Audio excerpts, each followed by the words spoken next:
Good morning students, welcome to GPS online classes. Now we are going to start our chapter number first, food and human health. तो सबसे पहले हम इसका general introduction जो है वो देखेंगे, जिसमें हम सबसे पहले बात करेंगे न्यूट्रिशन के बारे में. तो न्यूट्रिशन क्या होता है? न्यूट्रिशन होता है the mode of taking food and its utilisation by the body for obtaining energy. कि कोई भी फूड को लेने का तरीका और वो जो फूड है उसको एनर्जी लेने के लिए किस तरह से कंज्यूम किया जा रहा है, ये जो मेथड है ये कहलाती है न्यूट्रिशन. तो इस तरह न्यूट्रिशन की डेफिनेशन आई हमारे पास, the mode of taking food by the organism and its utilisation by the body to obtain energy is known as nutrition. अब हम यहाँ पर बात करते हैं न्यूट्रिएंट्स के बारे में. तो जो न्यूट्रिएंट्स हैं वो ऐसे केमिकल्स होते हैं जो कि हमारी बॉडी की जो ग्रोथ होती है उसके लिए इसेंशियल होते हैं. तो ये जो न्यूट्रिएंट्स हैं ये होते हैं carbohydrate, fat, protein, vitamins, minerals, इसके अलावा डाइटरी फाइबर जिन्हें हम रफेज भी बोलते हैं, और इसके अलावा वाटर. तो ये जो हैं ये सारे न्यूट्रिएंट्स हैं जो कि हमारी बॉडी की प्रॉपर ग्रोथ और फंक्शनिंग के लिए इसेंशियल होते हैं. तो सबसे पहले हम यहाँ पर बात करते हैं कार्बोहाइड्रेट के बारे में. तो जो कार्बोहाइड्रेट है ये एनर्जी गिविंग फूड होते हैं, और ये जो हैं ये हमें मिलते हैं सीरियल से. सीरियल मतलब जैसे वीट है, राइस है, इसके अलावा पर्ल मिलेट है, इनसे हमें कार्बोहाइड्रेट मिलता है. और कार्बोहाइड्रेट हमें क्या प्रोवाइड करता है? एनर्जी प्रोवाइड करता है. इसके बाद हम बात करते हैं फैट की. तो जो ऑयल है, घी है, इनसे हमें मिलती है फैट, और जो फैट होती है वो खुद भी एक एनर्जी गिविंग फूड ही होती है. लेकिन कार्बोहाइड्रेट और फैट में हमें ज़्यादा एनर्जी कौन प्रोवाइड करती है? वो है फैट. तो इस तरह कार्बोहाइड्रेट और फैट दोनों को हम कंबाइंडली बोल सकते हैं एनर्जी गिविंग फूड.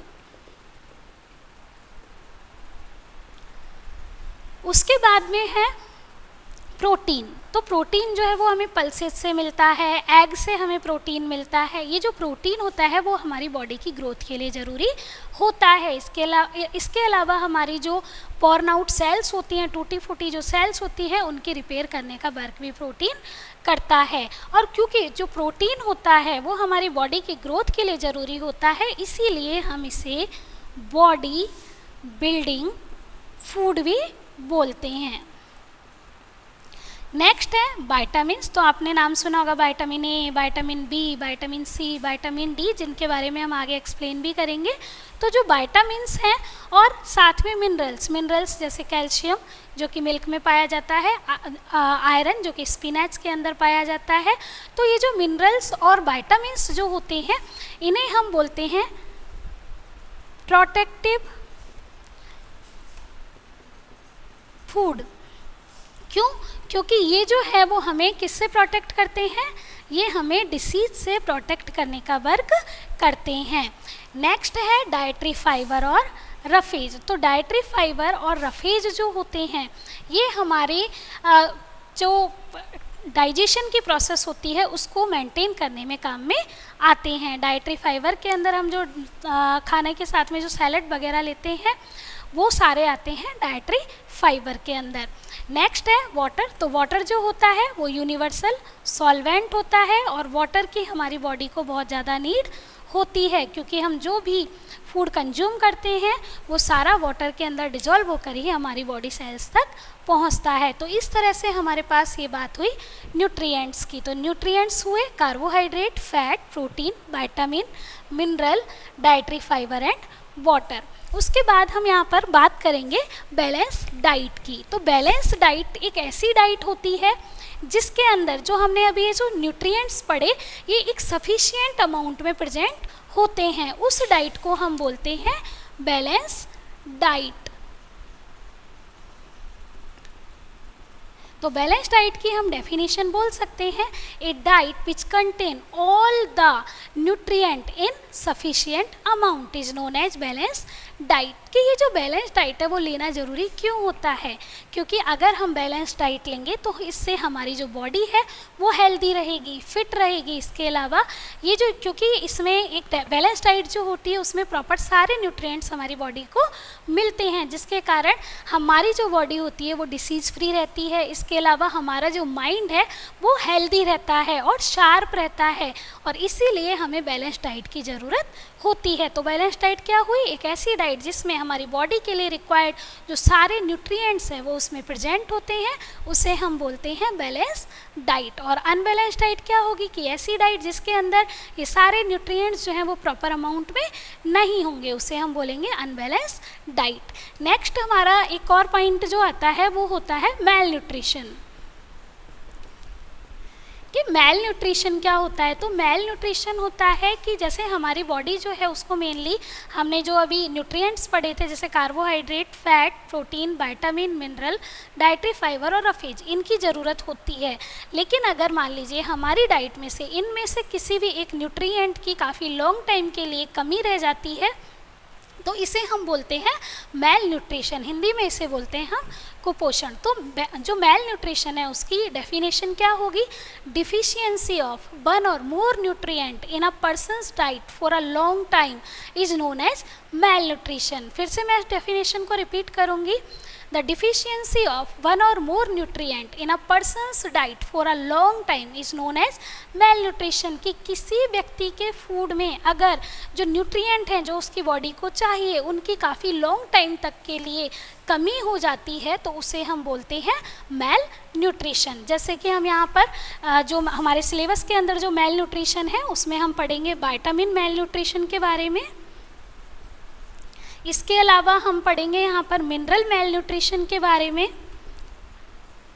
और एक हम देखेंगे यहाँ पर प्रोटीन मेल न्यूट्रिशन के बारे में, और इनसे होने वाली डिसीज़ के बारे में हम यहाँ पर स्टडी करेंगे। उससे पहले हमारा एक टॉपिक है जो है बैलेंस्ड एंड अनबैलेंस्ड फूड। तो जैसा कि हमने अभी देखा बैलेंस्ड डाइट के बारे में कि एक ऐसी डाइट जिसके अंदर ये जो सारे न्यूट्रिएंट है जो कि हमारी बॉडी को चाहिए होते हैं वो सभी प्रेजेंट होते हैं, उसे हम बोलते हैं बैलेंस्ड डाइट। और ऐसी डाइट जिसके अंदर ये सभी न्यूट्रिएंट प्रॉपर अमाउंट में प्रेजेंट नहीं होते हैं उन्हें हम बोलते हैं अनबैलेंस्ड डाइट। तो हमारी बुक में दिया हुआ है कि ऐसे क्या कारण हैं जिसके कारण जो लोग हैं वो बैलेंस्ड डाइट कंज्यूम नहीं कर पाते।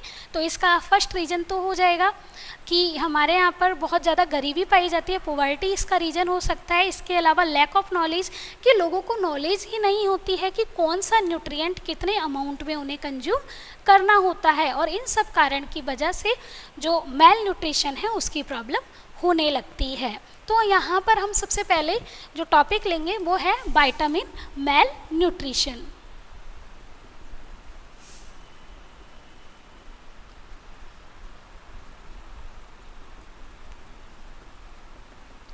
तो यहाँ पर हम vitamin mail nutrition, vitamins and mail nutrition मतलब इनकी कमी, तो इसकी डेफिनेशन हो जाएगी द डिफिशियंसी ऑफ वन और more type of vitamins in a person diet for a long time is known as vitamin malnutrition.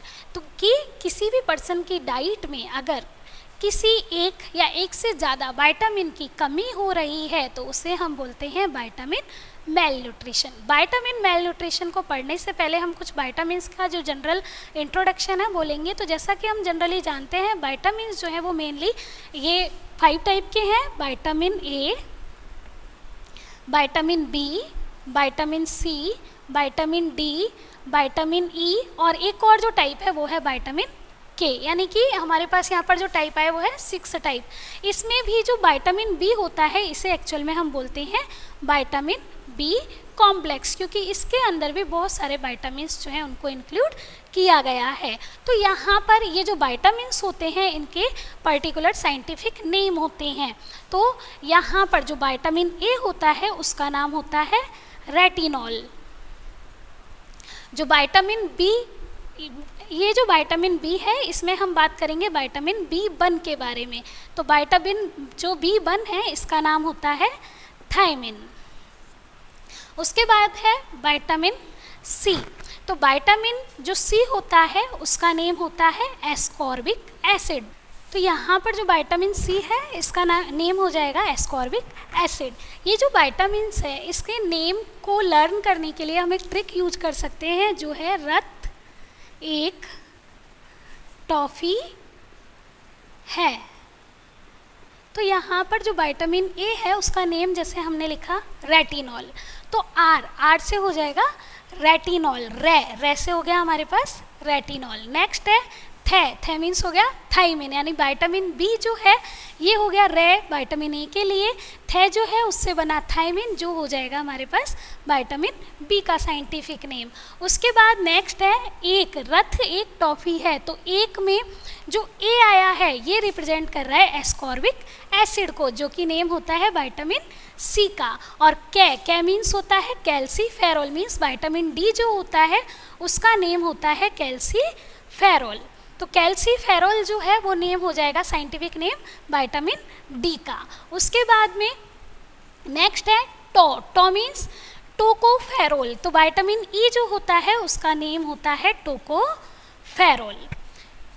तो यहाँ पर जो टो है मीन्स टोकोफेरॉल, तो ये हो जाएगा विटामिन ई के लिए साइंटिफिक नेम। नेक्स्ट है फी जो होगा इससे नाम बनता है फिलोक्विनोन, जो कि होता है विटामिन के का नाम, ये होता है फिलोक्विनोन।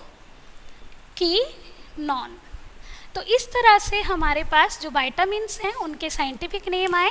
जो विटामिन ए है उसका नेम हुआ रेटिनॉल, विटामिन बी जो है वो होता है विटामिन बी कॉम्प्लेक्स, तो यहाँ पर हम सिर्फ बात कर रहे हैं विटामिन बी1 के साइंटिफिक नेम का, जो होता है थाइमिन, क्योंकि विटामिन बी कॉम्प्लेक्स जो होता है उसके अंदर कई सारे विटामिन्स हैं, जो है vitamin B1, बी2, B3, B5, B6, बी9, बी10, बी11, तो इस तरह से बी12, तो इस तरह से काफ़ी जो विटामिन्स है उसके अंदर इंक्लूड होते हैं। तो यहाँ हमें सिर्फ 10th क्लास में हमें विटामिन बी1, बी2 और बी3 के बारे में स्टडी करना है।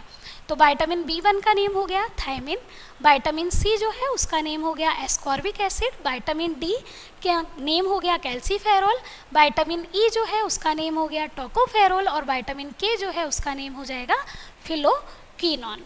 अब हम यहाँ पर विटामिन मेल न्यूट्रिशन के बारे में पढ़ेंगे कि विटामिन्स जो है उनकी कमी अगर हमारी बॉडी में हो जाती है तो उससे कौन कौन सी डिसीज़ हमें हो सकती है। तो जैसा कि हमने विटामिन बी कॉम्प्लेक्स में विटामिन बी का नेम देखा था जो था थाइमिन, उसी तरह से विटामिन बी2 जो होता है, विटामिन बी2 का नेम होता है राइबोफ्लेविन, और विटामिन बी3 जो है इसका नेम होता है नियासिन। तो इस तरह से आपको ये जो विटामिन्स हैं इनके साइंटिफिक नेम जो हैं वो लर्न करने हैं। अब क्योंकि हमारा यहाँ पर जो टॉपिक है वो है विटामिन मेल न्यूट्रिशन, मतलब अगर वो किसी भी पर्सन की बॉडी में किसी विटामिन की डिफिशियंसी हो जाती है तो उसका बॉडी पर क्या इफ़ेक्ट होगा। तो किसी भी विटामिन की डिफिशियंसी से हमारी बॉडी में कई तरह की जो डिसीज़ हैं वो हो सकती हैं। जैसे हम बात करें विटामिन ए की, तो विटामिन ए जो है उससे जो डिसीज़ होती है वो है नाइट ब्लाइंडनेस। मतलब अभी हम इसका शॉर्ट में देखेंगे कि नाइट ब्लाइंडनेस में क्या होता है, जो भी पर्सन है जिसको नाइट ब्लाइंडनेस होता है उसको रात में कम दिखाई देता है। उसके बाद में है विटामिन बी1, तो विटामिन जो बी1 होता है इससे जो डिसीज़ होती है उसे हम बोलते हैं thymine deficiency disease, TH।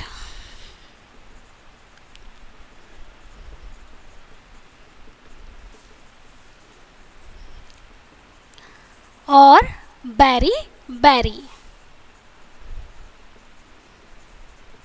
Next है विटामिन बी2, तो विटामिन बी2 जो होता है, क्योंकि इसका साइंटिफिक नेम हमने देखा राइबोफ्लेविन, तो इसकी डिफिशियंसी से जो डिसीज होती है वो होती है राइबोफ्लेविनोसिस। और एक होता है विटामिन बी3, तो विटामिन बी3 जो होता है उसकी डिफिशियंसी से जो डिसीज होती है उसे हम बोलते हैं पेलाग्रा डिसीज। ठीक है। उसके बाद में है विटामिन सी, तो विटामिन सी जो है उसकी डिफिशियंसी से जो डिसीज होती है ये जो डिसीज़ है उसे हम बोलते हैं स्कर्वी। नेक्स्ट है विटामिन डी। तो विटामिन डी जो है उसकी डिफिशियंसी से होने वाली जो डिसीज़ होती है उसे हम बोलते हैं रिकेट्स। तो यहाँ पर हमने देखा कि जो विटामिन मेल न्यूट्रिशन है उसके कारण जो डिसीज़ होती है, जैसे विटामिन ए, उससे होता है नाइट ब्लाइंडनेस जिसमें रात को कम दिखाई देता है। इसी तरह से विटामिन बी1 है जिससे जो डिसीज़ होती है उसे हम थायमिन डिफिशियंसी डिसीज़ भी बोलते हैं, या फिर इसे हम बेरी भी बोलते हैं, बेरी BERI। तो ये जो बेरी डिसीज़ है इसमें हार्ट में प्रॉब्लम होती है, हमारी नर्व्स जो होती है उनमें प्रॉब्लम होती है, जिससे हम डिटेल से स्टडी करेंगे। नेक्स्ट है विटामिन B2 जो है उसकी डिफिशियंसी से जो डिसीज़ होती है उसे हम बोलते हैं राइबोफ्लेविनोसिस। ये जो डिसीज़ होती है इसमें हमारी जो स्किन होती है वो कटने फटने लग जाती है, लिप्स वगैरह के आसपास की जो स्किन होती है वो उसमें वो रिप्चर होने लग जाती है। उसके बाद है विटामिन B3। तो विटामिन B3 जो है इसका साइंटिफिक नेम होता है नियासिन, और इसकी कमी से जो डिसीज़ होती है उसे हम बोलते हैं पेलाग्रा डिसीज़, और इसे 3D डिसीज़ भी हम बोलते हैं। नेक्स्ट है विटामिन सी। तो इसकी डिफिशियंसी से जो डिसीज़ होती है उसे हम बोलते हैं स्कर्वी। और नेक्स्ट विटामिन डी। तो इसकी कमी से होने वाली जो डिसीज़ है वो होती है रिकेट्स। तो आपको यहाँ पर जो विटामिन्स हैं उनके साइंटिफिक नेम लर्न करने हैं, और साथ में इनसे होने वाली जो डिफिशियंसी डिसीज़ है उनको लर्न करना है। नेक्स्ट वीडियो के अंदर हम इन विटामिन्स के डिफिशियंसी से होने वाली ये जो डिसीज़ है इनके बारे में हम एक्सप्लेन करेंगे।